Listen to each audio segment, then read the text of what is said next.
One evening, I sat at the dining table, sorting through my daughter Ella's medical forms. Ella was gearing up to start kindergarten, so she had recently undergone a thorough checkup with her pediatrician. Meanwhile, Laura had left her school paperwork scattered across the table. As I idly glanced at the pages, something caught my eye, a detail that would irreversibly shatter my marriage. In the column listing her blood type, it read A. For a moment, I froze, completely dumbfounded. My mind reeled, searching for an explanation. After about 10 seconds of sitting there in stunned silence, I rose, walked to the cabinet, and pulled out 2 sheets of paper from our medical records. I double-checked everything, cross-referencing them against my memory, and it all aligned perfectly. Just last summer, Laura and I had both donated blood to the Red Cross, receiving receipts that confirmed our blood types.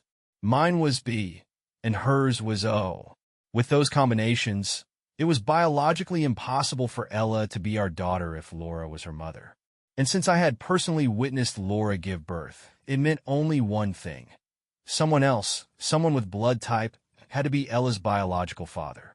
The kids were already asleep upstairs, and Laura was lounging in our bedroom, watching TV as though everything in our life was perfectly normal.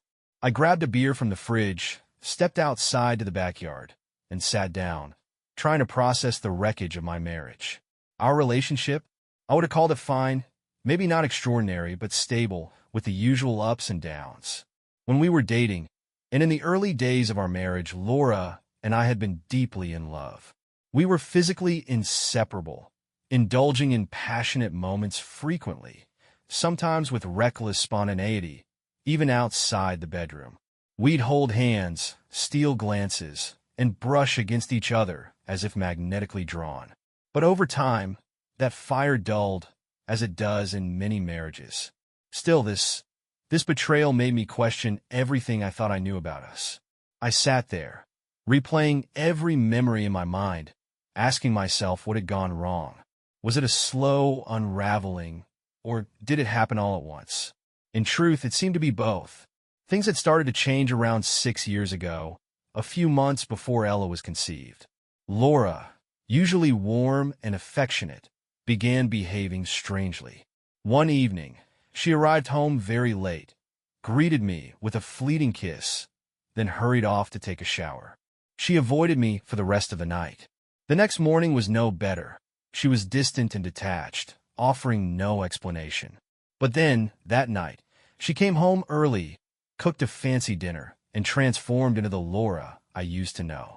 She was attentive, loving, and even initiated intimacy with an intensity that felt both thrilling and unexpected. We cuddled afterward, and she whispered her love for me, over and over again. For a brief moment, I thought we had turned a corner. But just as quickly, her warmth vanished.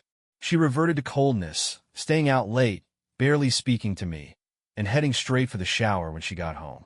For the next 2 months, I hardly recognized the woman I had married. One minute, she was affectionate and apologetic, and the next, she was withdrawn and irritable. I confronted her several times, asking if something was wrong, whether it was work, us, or something else entirely. She'd brush me off with vague apologies, saying she wasn't sure what was bothering her. She claimed she was just feeling anxious and promised to do better. Eventually, things calmed down, but not in a way that restored our old happiness. Instead, Laura became less moody but also less loving. She stopped being affectionate, and our intimate moments dwindled to once a week, if that, and even then, only when I pushed the issue. If I suggested we be close, she would shoot me down sharply. When I insisted more firmly, she'd give in, but make it painfully obvious she was only going through the motions. I started to wonder if this disconnection was normal in all marriages. Since Laura was the only woman I had ever been intimate with, I had no way to compare. Of course, I considered the possibility of infidelity, but soon after, Laura became pregnant. The shared joy of preparing for Ella's arrival overshadowed my doubts for a while.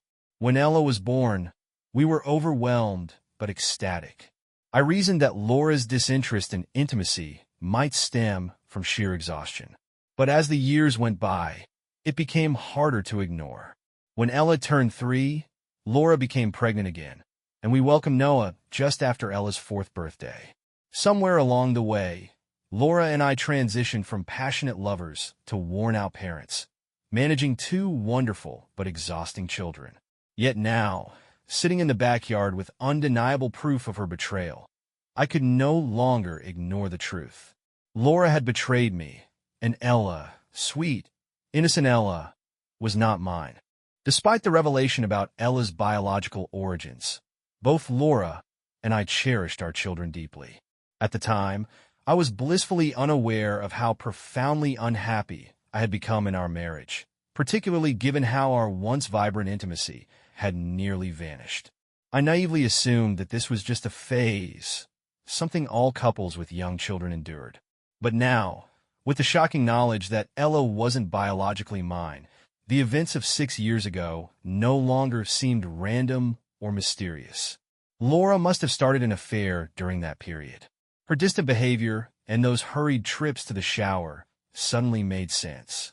Her sudden bursts of passion and affection, I concluded, were either driven by guilt or a calculated attempt to preserve the illusion of a happy marriage while continuing her betrayal.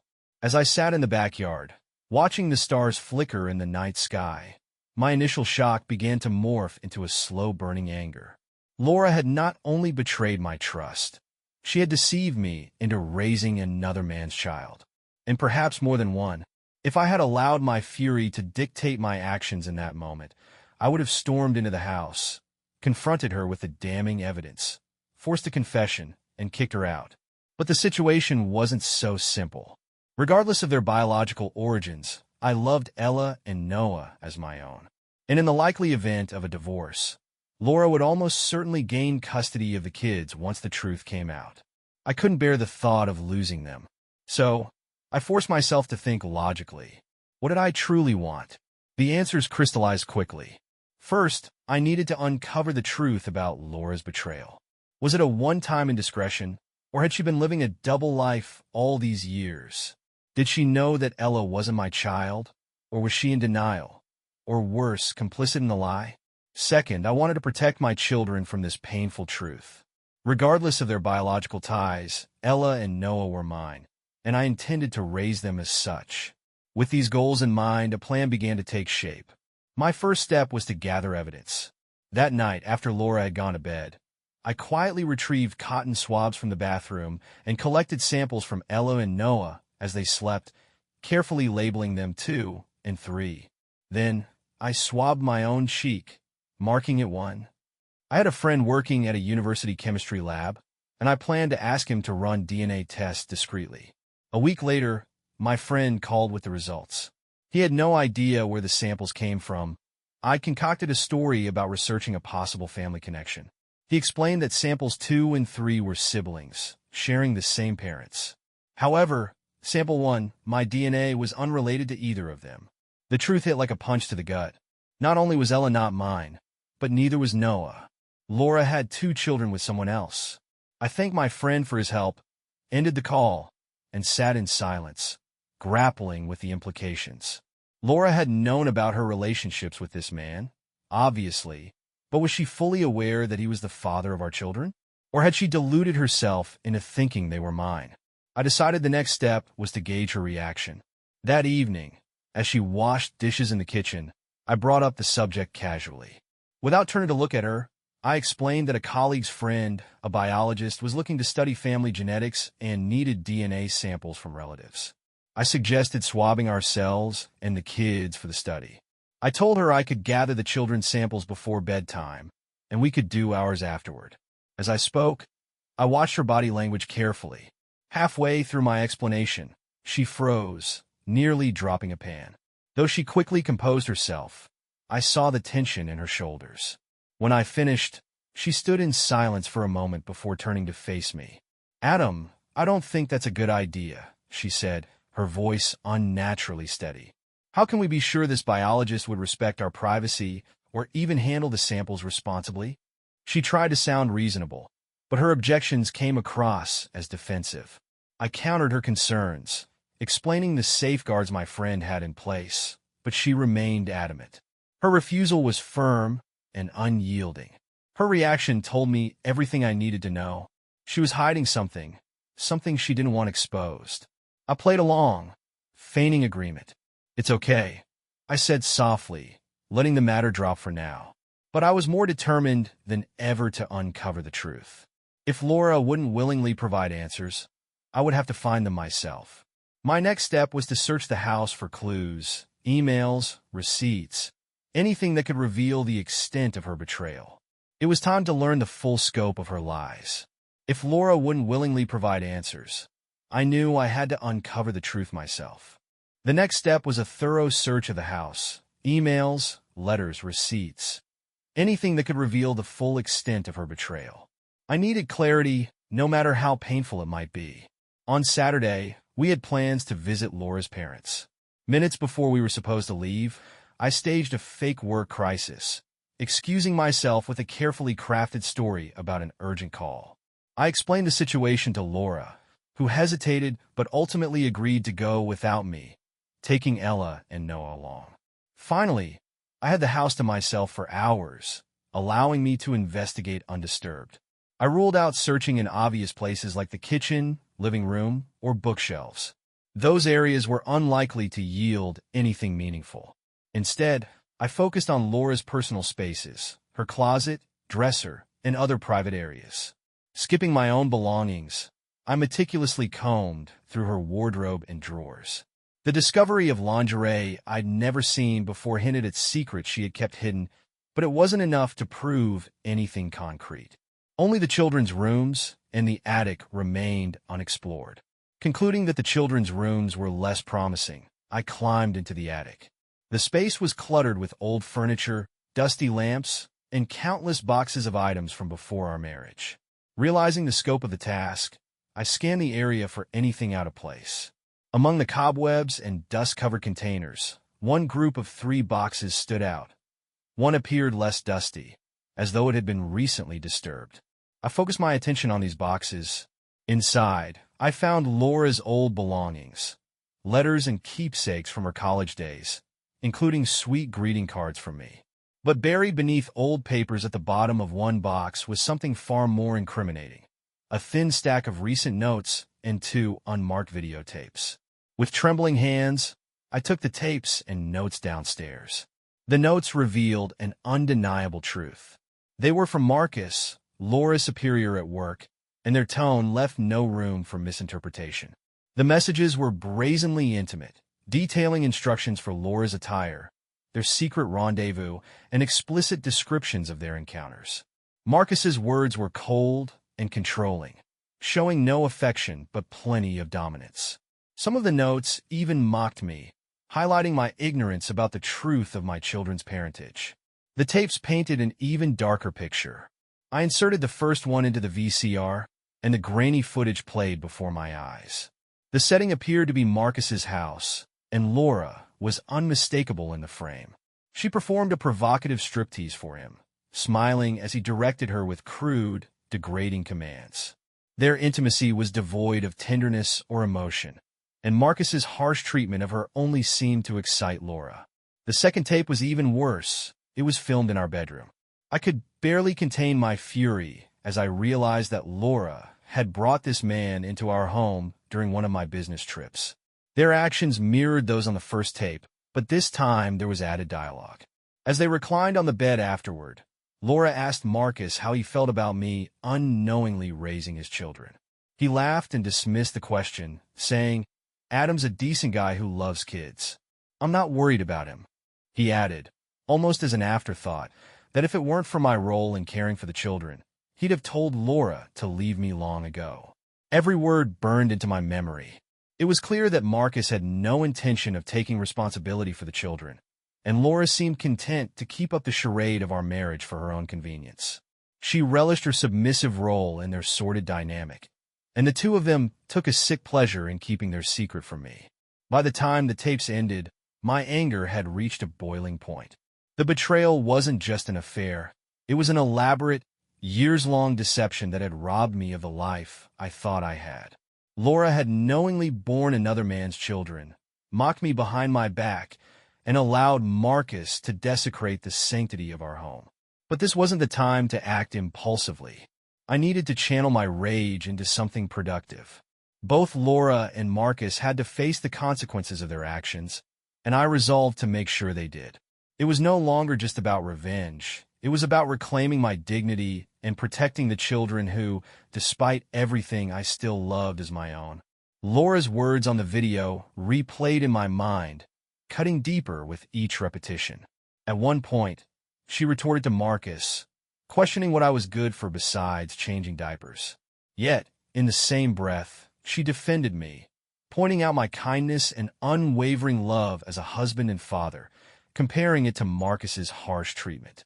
Still, she admitted being drawn to Marcus's roughness, claiming it was a stark contrast to my gentleness. Despite this reflection, they proceeded with their encounter, unfazed by the betrayal they were committing. As Marcus prepared to leave, their arrogance lingered in the air. I couldn't fathom how they had not only created such incriminating evidence, but had foolishly left it in Marcus's mocking notes, where I could find them. If they thought I wouldn't retaliate, they were gravely mistaken. I scanned each of Marcus's notes into my hard drive, ensuring I had digital copies of every damning word. Then, using video editing software from a previous work project, I digitized both tapes, carefully organizing the files for future use. Once my work was complete, I stashed the physical tapes and the notes in the trunk of my car, hidden beneath the spare tire. Before leaving the attic, I meticulously returned everything to its original state to ensure Laura remained unaware of my intrusion. Over the next 2 weeks, I played my role to perfection. I pretended as if nothing had changed, acting affectionate toward Laura despite my disgust. I even initiated intimacy once or twice, but only in a way that made it easy for her to decline. I had no real desire to touch her again. The thought of it made my skin crawl. Still, I needed to maintain the illusion of normalcy to execute my plan. A significant event in Laura's life presented me with a golden opportunity. She had recently been elected president of the Key Society, a prominent charity in our city, and was set to deliver her inaugural speech at a prestigious luncheon. Nervous about her presentation, she asked for my help in preparing the PowerPoint slides. Naturally, I agreed, knowing it would provide the perfect setup. For a week, I worked with Laura each evening, organizing her slides and helping her rehearse. I made sure everything seemed flawless, ensuring she trusted me completely. Meanwhile, I prepared my own alternate presentation, carefully swapping it out the night before the event. I added a lock to prevent her from altering or disabling it once it started. To ensure maximum impact, I casually confirmed with Laura that Marcus and Evelyn would be attending. She smiled and confirmed they had been invited. The evening of the luncheon arrived, and Laura looked stunning in an elegant black evening gown. I helped her set up the laptop and ran a few tests to ensure the presentation played smoothly, though, of course, I already knew it would. The dinner and initial speeches went by uneventfully, building anticipation for Laura's big moment. When her turn came, Laura approached the podium with a mix of pride and nervousness. As applause filled the room, she began her speech and launched the presentation. At first, everything went as planned. Images of the Key Society's charitable endeavors and financial updates filled the screen. But then, as per my plan, the content abruptly shifted. A series of still images appeared, frames extracted from the videos of Marcus and Laura's encounters. While some were dimly lit, the identities of the participants were unmistakable. The photos left no room for doubt. Gasps and murmurs rippled through the audience, but Laura, focused on her speech, didn't immediately notice. When she finally turned toward the screen, her expression morphed from confusion to horror. A sharp gasp escaped her lips as she knocked over a glass of water onto the podium. For a moment, she stood frozen, her face flushed crimson as the crowd stirred. Her frantic attempts to halt the presentation were futile. By now, the still photos had transitioned to video clips. The room filled with Marcus's unmistakable voice as he sneered, questioning how they would prevent me from discovering she was carrying his child. He added with a casual arrogance that as long as Laura gave me occasional attention, I'd never suspect a thing. The room erupted into chaos, gasps, whispers, and even a few shouts. Laura, now visibly trembling, looked out at the crowd, utterly humiliated. And for the first time in years, I felt something I hadn't expected: satisfaction. This wasn't just revenge, it was justice. Both Marcus and Laura's lies were laid bare for all to see. Marcus's voice echoed in the room, commanding Laura to remember that she belonged to him. The audience erupted, not with support, but with laughter and derision. Jeers came from every corner of the ballroom. Laura stood frozen on the podium, too stunned even to feel embarrassed.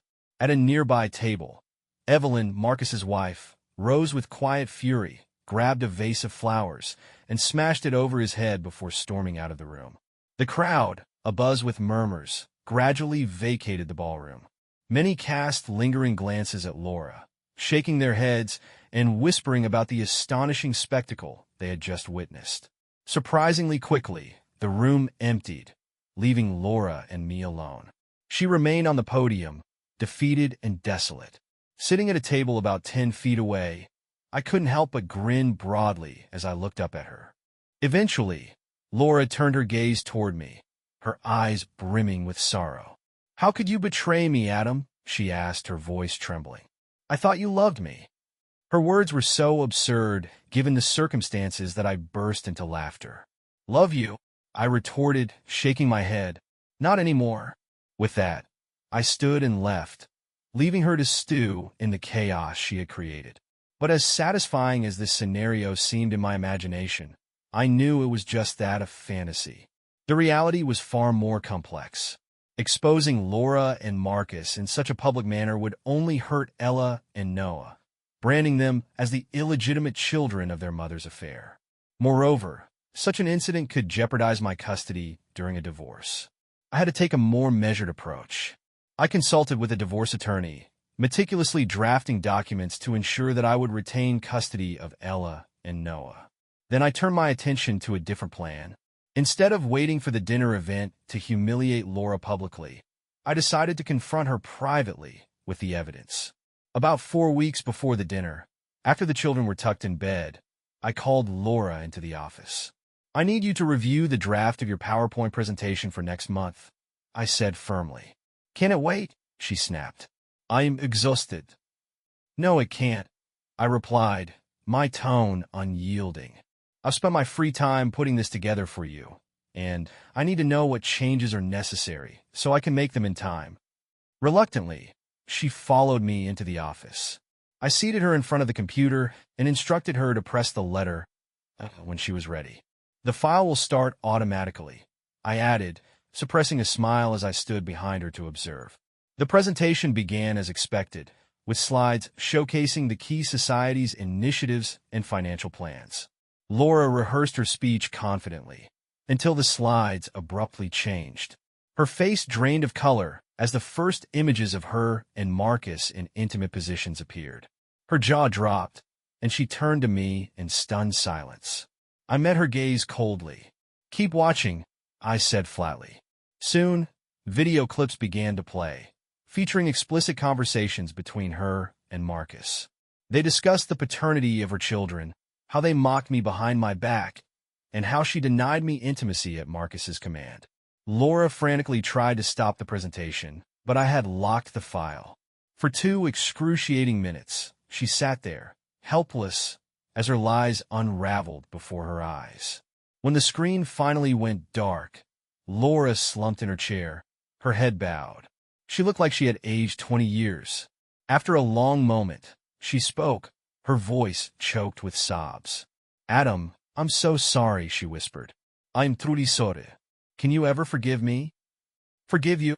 I replied icily. "For what, exactly?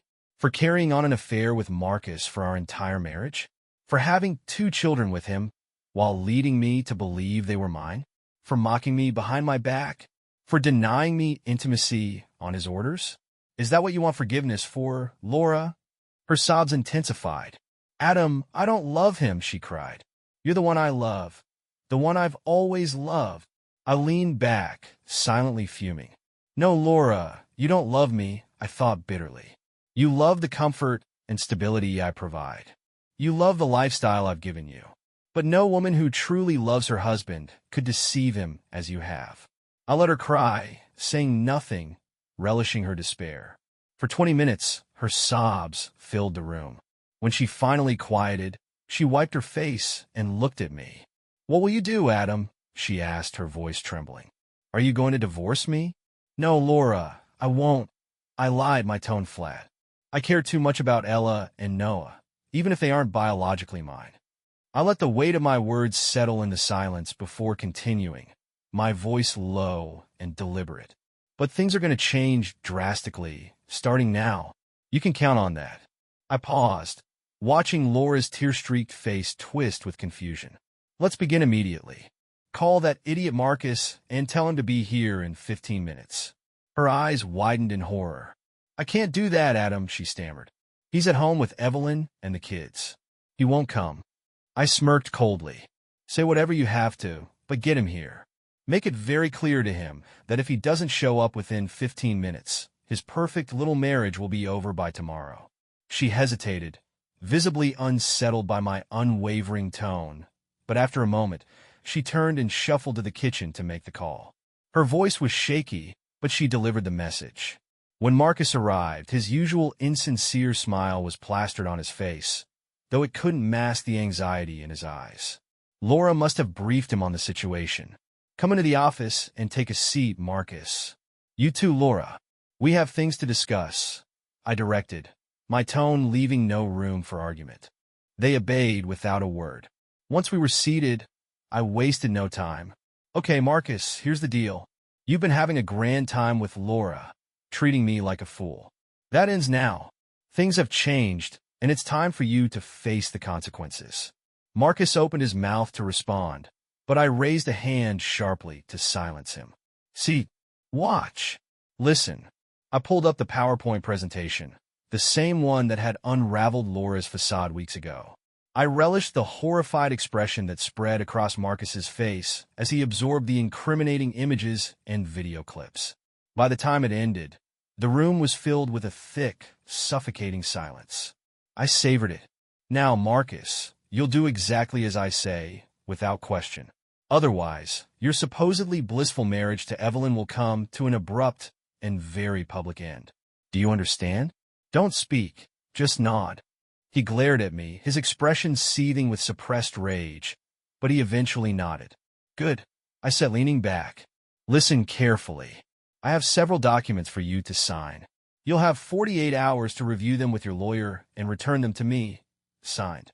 If you fail to comply, Evelyn will receive a brief but damning video clip." I handed him the first document. "This one acknowledges that you are the biological father of Ella and Noah. It also commits you to pay child support until they turn 21, as well as a lump sum for their college education. The amounts are clearly outlined, $10,000 per child per year, plus $100,000 per child for their first year of college.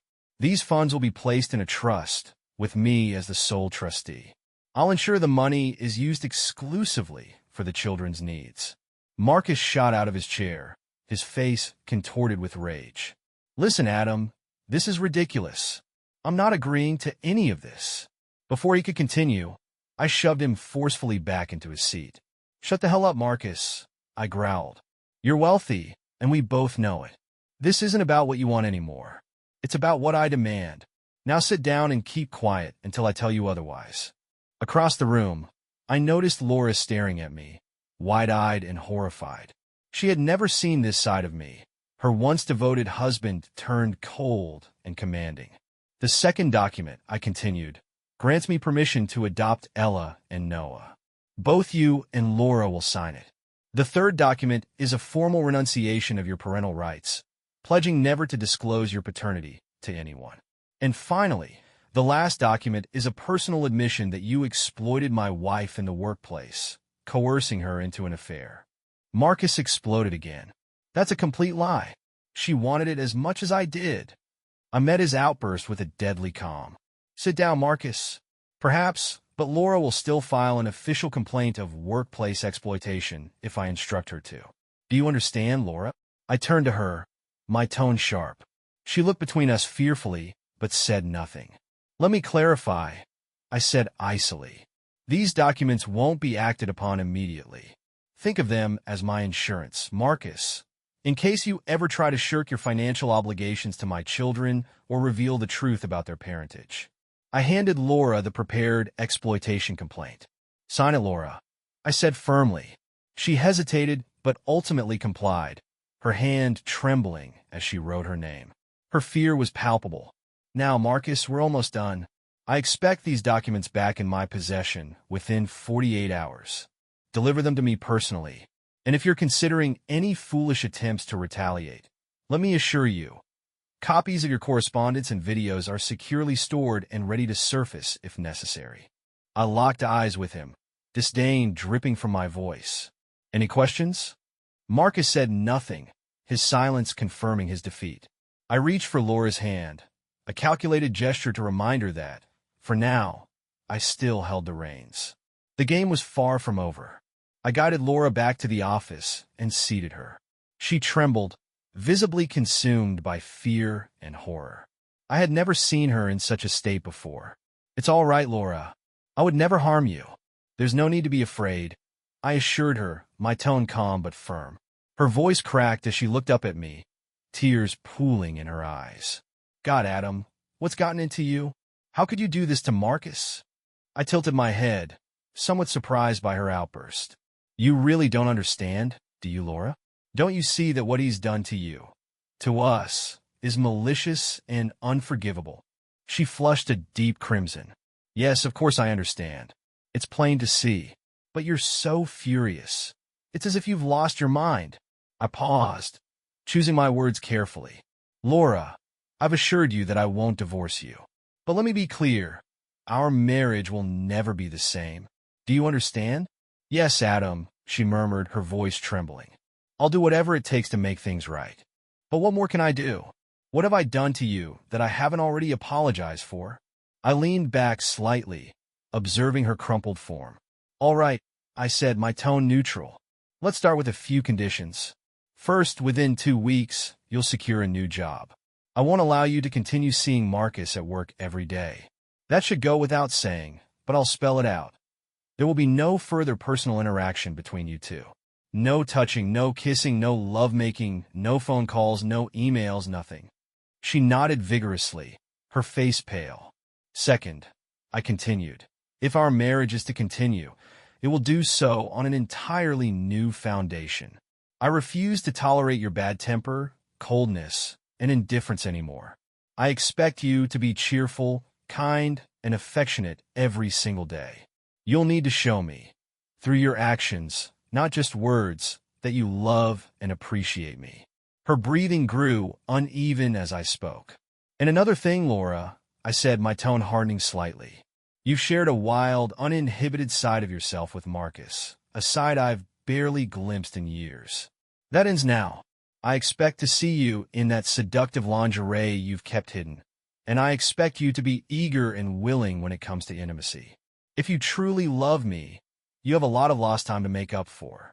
Without hesitation, she crossed the room and dropped to her knees in front of me, wrapping her arms tightly around my legs. I love you, Adam, she sobbed. More than words can say. I'll prove it to you, I swear. I stared down at her pale, tear-streaked face and wide, fearful eyes. Somewhere deep inside, I felt a flicker of the love and devotion I'd once had for her. But that flicker was overshadowed by the resentment I harbored toward her selfishness and betrayal. She deserves whatever consequences come her way, I thought. Softening my tone slightly, I said, listen, Laura, in 4 weeks, your big social dinner is happening. Let's use this time to start over, to see if we can improve our marriage. If things go well, we'll use that dinner to celebrate our success. Agreed. She tightened her embrace and nodded. Yes, Adam. Thank you for giving me another chance. I'll be whatever you want me to be. She pressed kisses to my hands, her desperation palpable. Give me 10 minutes to freshen up, and I'll start making things right, she pledged, rising with a forced smile and exiting the room. I reclined in my chair, amused by Laura's frantic efforts to please me. The next 4 weeks promised to be entertaining, at the very least. What surprised me was how easily she accepted everything I said, failing to notice what I deliberately refrained from doing. I hadn't asked about the origins or details of the affair. Perhaps the shock of the evening had left her too rattled to reflect on that. Or perhaps she was just grateful I hadn't pressed her further. But the truth was, I didn't ask because I didn't care. My relationship with Laura was over in my mind, even if she remained oblivious to that fact. When I entered the bedroom a few minutes later, I found the bed neatly made, the lights dimmed, and Laura reclining on her side in a revealing red nightgown. She had clearly taken time to groom herself. She looked stunning, as beautiful as ever, though noticeably nervous. A bottle of lubricant sat on the nightstand, her silent invitation unmistakable. In a trembling but seductive voice, she asked, "Where were you?" before extending her arms toward me. "Come to me," she said softly. I disrobed quickly and joined her, letting her pull me into an embrace. Her kisses ignited a passion I hadn't felt in years. Her body radiated warmth, and she moved with an eagerness I couldn't ignore. Despite my lingering rage and disgust, I allowed myself to indulge in the moment. Her allure and newfound enthusiasm were exhilarating, especially after years of cold indifference. For the first time in what felt like forever, I surrendered, letting her take the lead. Afterward, she extinguished the light and nestled against me under the blankets. She kissed my neck softly and whispered, "Good night, Adam," before I drifted into a surprisingly contented sleep. For now, I was willing to enjoy her efforts, but I knew the truth. My forgiveness was a facade, and the real reckoning was yet to come. Over the next 4 weeks, I thoroughly enjoyed watching Laura devote herself to rebuilding our marriage. The very next morning, she woke me with a cheerful smile, a loving kiss, and an unexpected offer of pleasure before breakfast. I observed as she went above and beyond her usual routine to prepare the children for their day. That evening, she prepared an elaborate meal from a cookbook. Though Ella and Noah clearly preferred their usual fare, Laura assured they were bathed and tucked into bed on time, so we could have our evening together. Each night, our closeness returned with a vigor I hadn't experienced in years. Laura donned seductive nightgowns, and we indulged in leisurely lovemaking. Her enthusiasm, affection, and energy never wavered. Beneath my facade, I remained skeptical, but I couldn't deny the illusion of happiness we presented to the world. Even as trust in my wife evaporated and my simmering anger lingered, daily life felt almost idyllic. Meanwhile, Marcus's signed papers arrived promptly. I swiftly secured Laura's agreement for adoption and finalized the process through a private hearing my lawyer arranged within 10 days. With the groundwork laid, my attorney began drafting the divorce documents. One morning, I had an unexpected visit at work from Claire Reynolds, a colleague I collaborated with occasionally. At 28, she was 5 years younger than me, stunningly beautiful, and recently divorced. Her occasional flirty remarks hadn't gone unnoticed, though I never pursued her, until now. "Adam," she said, appraising me curiously, "what's different about you lately? You seem, I don't know, younger or fitter or something."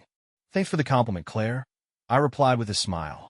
Then, on impulse, I added, "Actually, it's something completely different, but not really workplace appropriate. Maybe we could grab lunch today, and I'll explain." She agreed, and over salads at a park table, I decided to be honest. "The change you noticed is probably due to my failing marriage," I admitted. Her puzzled expression prompted me to elaborate.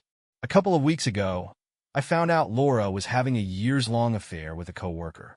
I confronted her and the guy, and since then, she's been bending over backward to make it up to me. But here's the thing. She thinks she can win me back. She can't. I've already decided to leave her. In the meantime, though, she's treating me like a king." Claire raised an eyebrow. "I'm impressed by how well you're handling it. When I found out my ex was cheating, I completely fell apart. I'm sorry you went through that," I said sincerely. "But for me, taking control has made all the difference. I'm not letting anyone else dictate how this ends." Taking a chance, I leaned slightly closer. "One nice thing about my situation is that, even though I'm not officially single yet, I know I will be soon. So, I don't have to hold back when it comes to expressing my admiration for the beautiful woman sitting with me today. She blushed but met my gaze. Adam, you've put me in an awkward spot, she said with a soft smile. But I'll admit, I've always liked you. Then let me take you to dinner on Saturday, I said. I know a great Italian place with a view of the river. She studied me seriously. Adam, I need to know, can I trust you? Is your marriage truly over, or is this just a ploy? You can trust me, Claire. I'm ending things with Laura in 2 weeks. There's no going back. After a brief pause, she smiled. All right, Adam. Dinner sounds perfect. We shared a light, tender kiss, and I couldn't help but feel a spark of joy. That evening, I informed Laura about my plans with Claire. I didn't hold back. I'll be going out with another woman on Saturday. You'll stay home with the kids. Laura's face crumpled. Adam, I've been trying so hard. Please, think of a way to fix this. How can you see someone else? It's simple, Laura, I replied coldly. Not only did you see someone else, but you carried on a 6-year affair behind my back. While you've been making an effort lately, it doesn't erase your betrayal. You'll just have to get used to the idea. Her tears flowed freely. Will you sleep with her? She asked, her voice breaking. No, I replied, but I could. That's what you need to understand. I left her sobbing at the kitchen table. My outings with Claire were delightful, but we took things slow, letting our connection grow naturally. After our third dinner, as I walked her to her apartment, she softly asked if I'd like to come in. Inside, we embraced, kissed tenderly, and allowed the moment to evolve. Our first time together was gentle, affectionate, and profoundly different from my encounters with Laura. It felt genuine, 2 people sharing something meaningful. Back at home, I found Laura quietly weeping again. Feigning sympathy, I embraced her. I am sorry, Laura. I understand how you must feel. Adam, this is tearing me apart, she whispered. I've been so selfish. How could I have been so blind to your feelings? I offered her a small, empty smile. Let's just focus on what's ahead. The night of Laura's big dinner arrived. We ran her PowerPoint presentation twice to ensure everything worked. Unbeknownst to her, I had already replaced her file with my own damning version. At precisely 54 seconds into her speech, the first photos of her and Marcus's infidelity appeared. Her face drained of color as she turned to me, horror-stricken. When the ordeal ended and the room cleared, she turned to me. Adam, how could you do this to me? I thought you loved me. 6 years ago, Laura, I loved you just as much as you loved me, I said coldly. Handing her divorce papers, I added, consider yourself served. As I walked away, her anguished scream followed me. You promised you wouldn't divorce me. You said we could fix this. I turned back briefly. Yes, Laura. So I suppose, after all your lies, I've finally learned to lie as well.